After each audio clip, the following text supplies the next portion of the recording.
Guys, welcome back to our channel. तो BA study पर आपका फिर से स्वागत है। तो जैसा कि आप जानते हैं, हम यहाँ पर बीए के सभी सब्जेक्ट के सिलेबस को कंप्लीट करा रहे हैं। ऐसे ही आज हम फिर हाजिर हैं एक और सिलेबस के साथ, जो कि हमारा सेकंड ईयर के थर्ड सेमेस्टर का होने वाला है। बीए के सेकंड ईयर के थर्ड सेमेस्टर का ये सिलेबस होने वाला है, जो कि हमारा ज्योग्राफी का होने वाला है। आज की वीडियो में हम बात करेंगे कि हमको इस सिलेबस में क्या क्या चीजें पढ़नी है।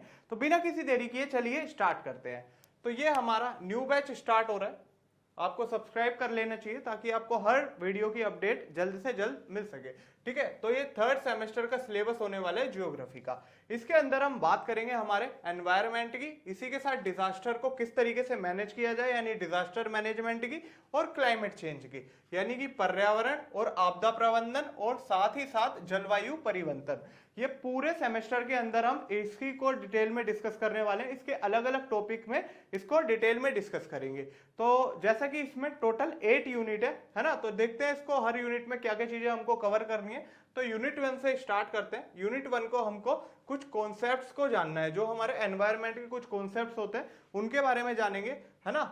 यानी कि पर्यावरण से रिलेटेड जितने भी बातें हैं वो सारी होंगी यहाँ पर, है ना। Concepts and components of environment, यानी कि क्या, एनवायरनमेंट के कंपोनेंट्स के बारे में भी बात कर रहे हैं, घटकों के बारे में बात कर रहे हैं, यानी कि परिस्थितिकी और की अवधारणाएं भी जानेंगे और उसी के साथ इनके घटक भी जानेंगे, कौन कौन से घटक होते हैं। उसी के साथ इकोलॉजी को जानेंगे और इकोसिस्टम क्या होता है ना। अपने बहुत सारी बचपन से सुनते आ रहे हो इकोसिस्टम, है ना, ये तो पता ही होगा। जब लिविंग और नॉन लिविंग थिंग आपस में इंटरेक्ट करके एक सिस्टम बनाती है, उसी को बोलते हैं। तो उसी के साथ हम इसमें जानेंगे Indian traditional knowledge in environment and disaster management, यानी कि हमारी भारतीय पारंपरिक ज्ञान पर्यावरण एवं प्रबंधन द्वारा, यानी कि किस तरीके से पहले के लोग इन सब चीजों को मैनेज करते थे, हैंडल करते थे। यानी कि जब भी कोई डिजास्टर आता था यानी कि आपदा आती थी, तो उनको किस तरीके से मैनेज करते थे पुराने जमाने में लोग। तो इस तरीके से वो सारी बातें हमको इसके अंदर डिस्कस करनी है ना। उसके बाद हमारा यूनिट 2 हो जाएगा, जिसके अंदर हमको बायोडाइवर्सिटी के बारे में बात करनी है, यानी कि जैव विविधता। तो ये तो आपको पता ही होगा, यानी कि एक जगह पर जब अलग अलग तरीके के अलग अलग वैरायटी के जो एनिमल्स और प्लांट हमारे को देखने को मिलते हैं, वही हमारी बायोडाइवर्सिटी होती है। और ये बहुत जरूरी होती है लाइफ साइकिल को, है ना, मेंटेन करने के लिए। उसी के साथ इसका कंजर्वेशन भी देखेंगे, यानी किस तरीके से इसका संरक्षण किया जाए, किस तरीके से इसका बचाव किया जाए। तो ये सारी बातें उसके साथ हम डिस्कस करेंगे। सस्टेनेबल डेवलपमेंट, यानी कि सस्टेनेबल डेवलपमेंट होता क्या है, तो ये सारी बातें करनी है, यानी कि जैव विविधता एवं उसका संरक्षण। इसी के साथ टिकाऊ विकास, यानी किस तरीके से डेवलपमेंट किया जाए चीजों को बिना नुकसान पहुंचाए या कम से कम नुकसान पहुंचाने के बाद। इसके साथ हमारा फिर यूनिट 3 स्टार्ट हो जाएगा, जिसमें हम बात करेंगे हमारी डिफोरेस्टेशन से रिलेटेड। यानी कि डिफोरेस्टेशन होता गया, ये तो पता ही होगा, है ना, पेड़ों की कटाई यानी कि वनों की कटाई, इसके बारे में बात करेंगे। फिर हम सोइल इरोजन के बारे में बात करेंगे, यानी कि मिट्टी का कटाव। उसके बाद सोइल एग्जॉशन क्या होता है ना, जैसे कि हमारा क्या, मिट्टी की थकावट, यानी कि जब अपना न्यूट्रिएंट्स खो देती है वो, है ना, लॉस कर देती है अपना न्यूट्रिएंट्स कोई भी सोइल, जब हम एक ही तरह की उस पे क्रॉप को ग्रो करते रहते हैं तब होता है। तो ये सारी चीजें बात करेंगे। इसी के साथ डेजर्टिफिकेशन को देखेंगे, है ना, जब किसी भी लैंड को डेजर्ट बना दिया जाता है, कन्वर्ट कर दिया जाता है, उसको डेजर्टिफिकेशन बोलते हैं, यानी कि मरुस्थलीकरण। इसी के साथ एयर पॉल्यूशन को जानेंगे, है ना, वाटर पॉल्यूशन को जानेंगे, यानी कि वायु प्रदूषण की बात करेंगे, और जल प्रदूषण की बात करेंगे।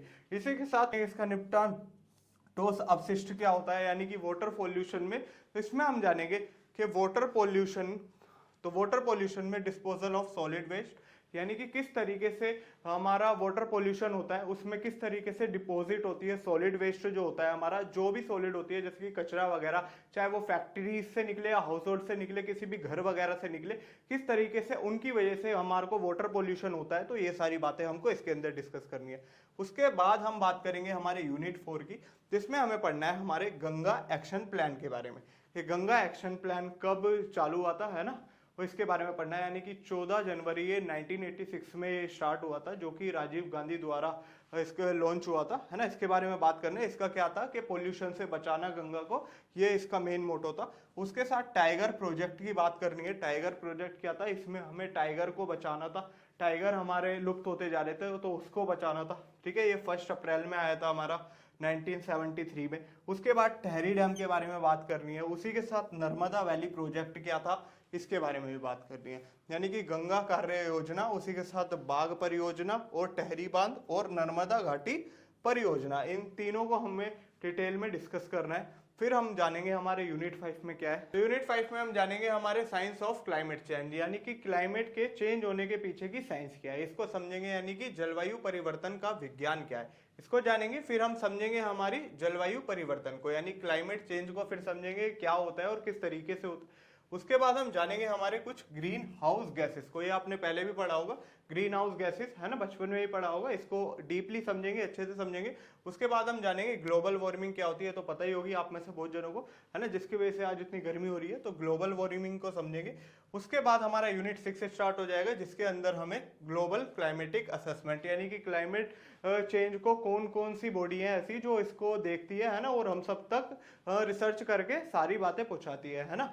तो ये सारी, जैसे कि IPCC है ना, inter governmental panel of climate change है ना, ये हमको बताती है किस तरीके से रिसर्च वगैरह क्लाइमेट चेंज के पीछे को, साइंस के समझ को हमको बताती है, क्या क्या हमारे क्या क्या है ना, इसकी क्या क्या चीजें हो सकती है, क्या चीज नहीं हो सकती, इसके सिम्टम्स बताती है ना, और पहले ही हमको सारी चीजें बता देती है। फिर हमको बताती है इम्पैक्ट ऑफ क्लाइमेट चेंज, यानी कि क्लाइमेट चेंज से क्या क्या चीजें हमको देखने को मिलती है, क्या क्या इम्पैक्ट पड़ते हैं हमारे पूरी दुनिया पर क्लाइमेट चेंज होने की वजह से।